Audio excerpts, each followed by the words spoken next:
Now let's look at the year ahead in housing. Jason Meister is with us. And Jason, you've got some predictions for real estate in 2015, good or bad? You know, I think for the most part, housing has been disappointing this year. You've had a lot of mixed reviews. And on the numbers, you had existing home sales plummeted 6% last month. So I think prices went up too fast, too quickly from the housing bust. And I think we're going to see a lot more of a leveling off in pricing. And some markets, I think it's gotten a little bit frothy. I just was in Miami. There were 7 or 8 cranes just on the way to the airport.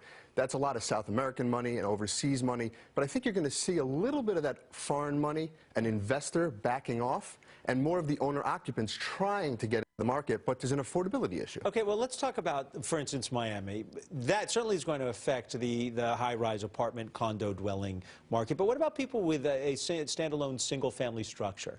What about prices there? Are they out of whack, and are they going to fall? I think they're still a little bit artificially propped up. I think we still need to see some resets in some markets. And I think you're going to see that the first-time home buyer is going to start to put their feet back in, but it's going to be very slow. And they are usually 40% of existing home sales, and they're not even like 25%. Are we seeing people in their 20s? Or this used to be, you know, the household formation. You'd see people in their 20s buying property. That doesn't seem to be the case anymore. People are renting. What's the argument to a 20-something who might be coming out of school with a massive college debt to buy property? Is there an argument? That's another big problem. You know, the average student graduates with $30,000 in debt. In most of America, that's a lot of debt to then buy a house on top of it. And interest rates, I think, in the next year are going to eventually rise. And if they rise to, say, 6%, which is a pretty big jump from where we are now, that's going to have a significant impact on the affordability. So again, I think we have a major affordability issue in America going into 2015. You couple that with 1/3 of millennials living at home, and you have a real problem. These aren't people who are even looking to buy homes. These are people still in their parents' basement.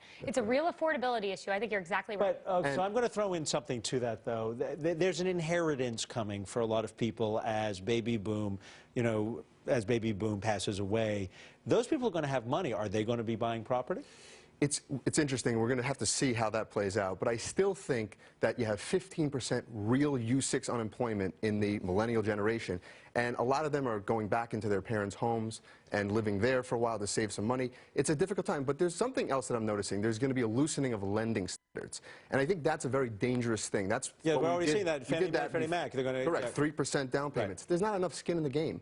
We need the home buyer skin in the game. We shouldn't be in the business, the government shouldn't be in the business, Fannie Mae and Freddie Mac shouldn't be in the business of promoting home ownership. When we promote home ownership, we have things like bubbles that get created. Let me just ask you quickly, I know you don't know the Zillow algorithm, but we were talking about a real-world example here in New York City, my apartment, which has different Zillow valuations that are crazy all over the board. It swings by about $1 million, you know, $600,000. It's crazy.